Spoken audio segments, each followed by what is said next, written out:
Pasokan air di sebagian wilayah kota Semarapura Kelungkung siang ini masih terhenti. Warga menduga kondisi ini disebabkan oleh lahar dingin yang mengalir di Sungai Tukat Unda Kelungkung. Selasa pagi, warga desa Gelgel antri mendapatkan air bersih. Semenjak erupsi Gunung Agung dan lahar dingin terjadi, pasokan air bersih dari PDAM di sebagian wilayah kota Semarapura Kelungkung terhenti. Untuk memenuhi kebutuhan sehari-hari, warga terpaksa mengambil air di sumur dalam Gor Swocapura. Warga menduga Sungai Tukat Unda yang menjadi sumber utama air di kota Semarapura kotor dan tercemar akibat lahar dingin.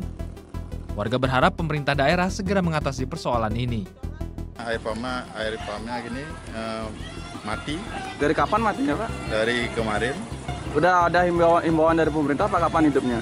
Oh, belum tahu. Di desa Gelgel, baik yang luar dari desa Gelgel, yang khususnya air pumpnya itu tidak mengalir, disarankan untuk nyari air ke Gor Swocapura ini. Sementara itu, krisis air bersih diduga karena lahar dingin dibantah pihak BPBD Kelungkung.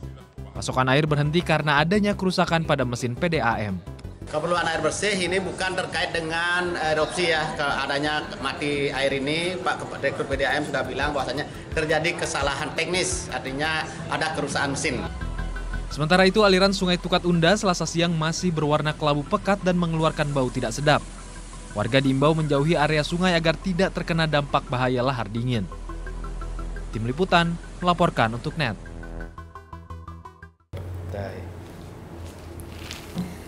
Udah selesai kan nontonnya? Nah, jadi jangan lupa buat like, komen, dan subscribe ya.